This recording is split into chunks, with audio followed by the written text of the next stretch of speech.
Hello friends, again आप सभी का मोस्ट वेलकम। मेरा नाम निशांत। आज हम क्लास 10th चैप्टर नंबर 6 जिसका नाम ट्रायंगल्स है उसकी थ्योरम नंबर 6.3 करने जा रहे हैं। तो चलिए उसमें क्या बोला गया है देखते हैं। If in two triangles corresponding angles are equal. तो अभी इसमें क्या बोला गया है, हमारे पास दो ट्रायंगल है और उसके जो कोरस्पॉन्डिंग एंगल है वो इक्वल है। तो चलिए हम डायग्राम बना लेते हैं।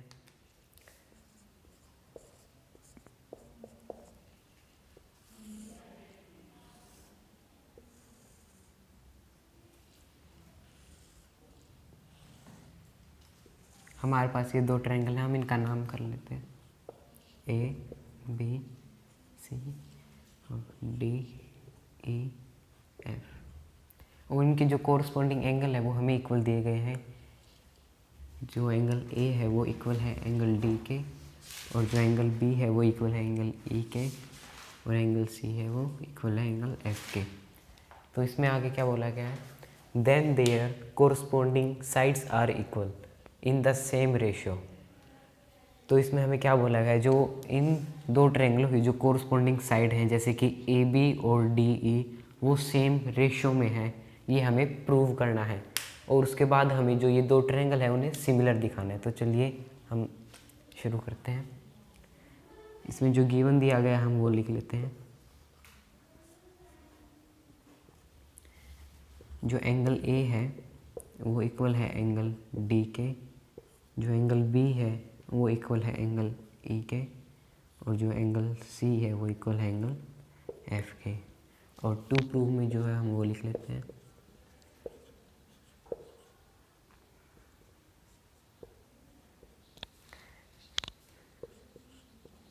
जो कोरस्पॉन्डिंग साइड है हमें उन्हें प्रोपोर्शनल दिखाना है।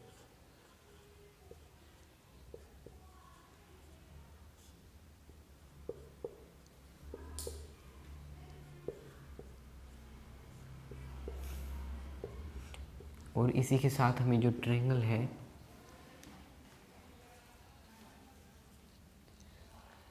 ए बी सी को सिमिलर दिखाना है ट्रायंगल डी ई एफ के। तो इसके लिए हमें सबसे पहले कंस्ट्रक्शन करनी होगी इसमें, तो हम कंस्ट्रक्शन कर लेते हैं।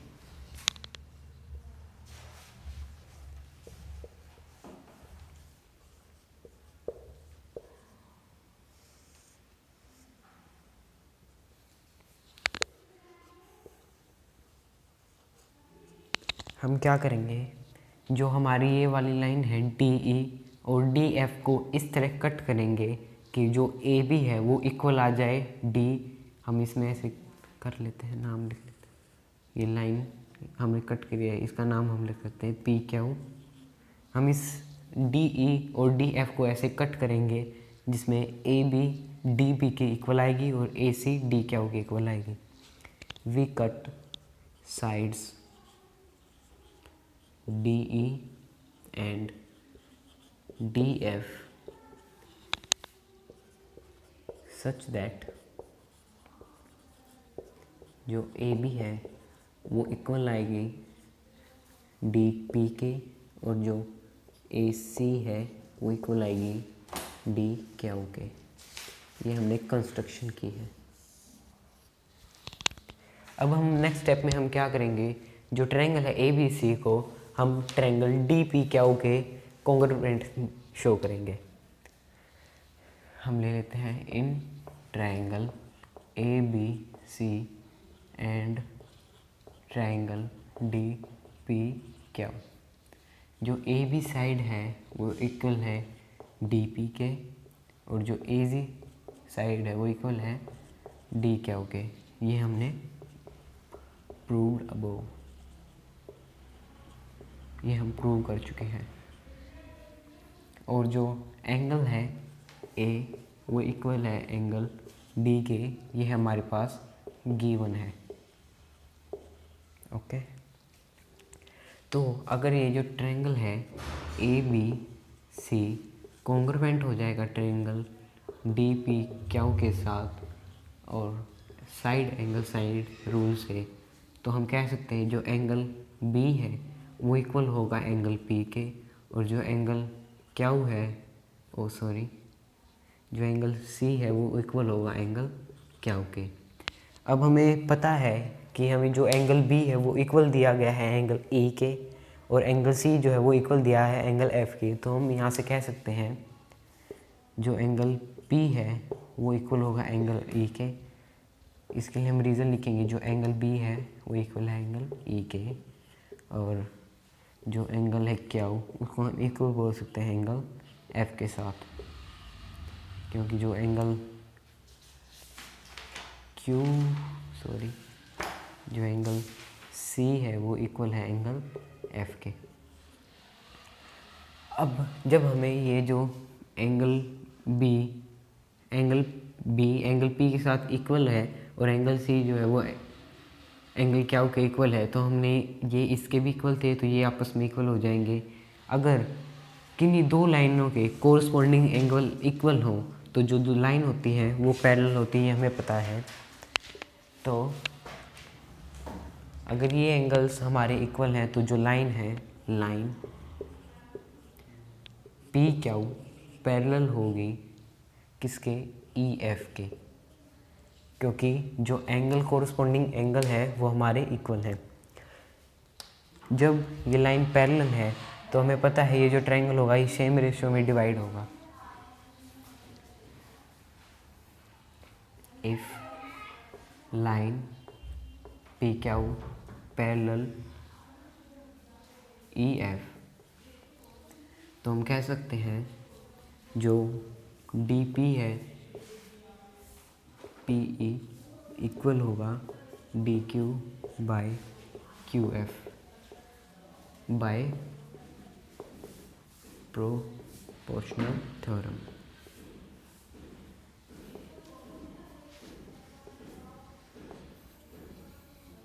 अब हम इसका रेसिप्रोकल कर लेते हैं।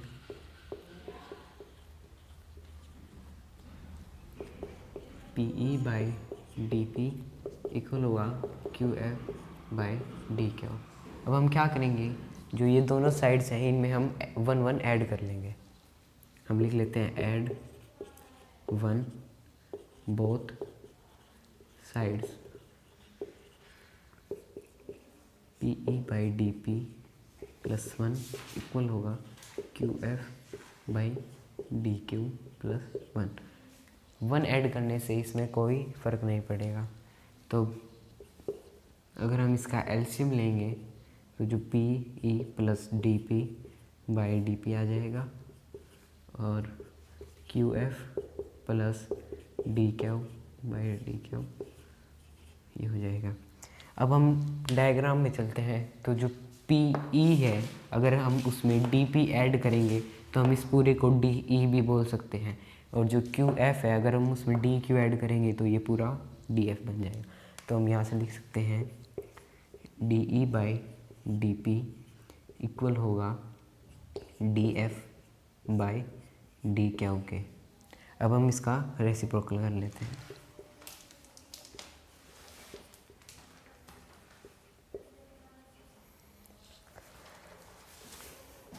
अब इसका रेसिप्रोकल करेंगे तो ये आएगा D P by D E equal आएगा D Q by D F.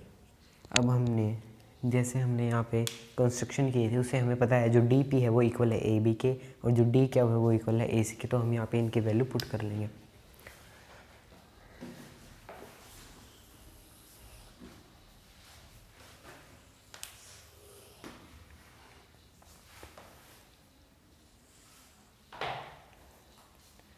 हम यहाँ लिखेंगे A B by D E equal होगा A C by D F, क्योंकि जो डी पी है वो इक्वल है ए बी के, और जो डी एफ है डी क्या वो इक्वल है ए सी के। ये हमने कंस्ट्रक्शन की थी। अब हम इसको मान लेते हैं ये हमारी फर्स्ट इक्वेशन है। सिमिलरली जब हमने यहाँ पे क्या कंस्ट्रक्शन की थी, हमें इस और इस साइड को कट किया था, जिसमें ए बी है वो इक्वल आ गई थी डी पी के, और ए सी जो है वो इक्वल आ गई थी डी के। ओके, इसी तरह हम एक बार इस वाली ई डी और ई एफ को कट करेंगे, और एक बार डी एफ और ई एफ को कट करेंगे, तो उससे हमें सिमिलरली ऐसे ही हमें जो रेशियोज़ हैं वो इक्वल आ जाएंगे। तो हम कर लेते हैं सिमिलरली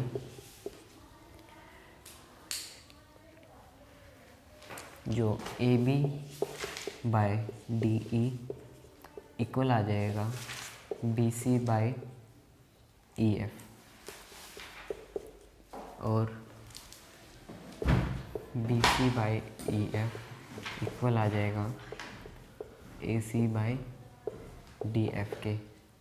ये हम मान लेते हैं ये जो है ये हमारी सेकंड इक्वेशन है, और ये जो है ये हमारी थर्ड इक्वेशन है। अब हम लिख लेते हैं from first second and third, हमें पता लगता है जो A B by D E equal होगा B C by E F equal होगा A C by D F के। अब हम इसको मान लेते हैं, एक बार हम यहाँ पे आ जाते हैं, हम इसको मान लेते हैं इक्वेशन स्टार, और इसको हम मान लेते हैं equation double star. From equation star and double star हमें ये पता चलता है अगर किसी दो ट्रायंगलों के कोरस्पॉन्डिंग एंगल इक्वल है और कोरस्पॉन्डिंग साइड्स प्रोपोर्शनल है, तो जो दो ट्रायंगल है वो आपस में सिमिलर होंगे। तो यहाँ से हमें पता लगता है जो ट्रायंगल है ए बी सी सिमिलर होगा ट्रायंगल डी ई एफ के, और यही जो है हमें प्रूव करना था, हैंस प्रूव्ड।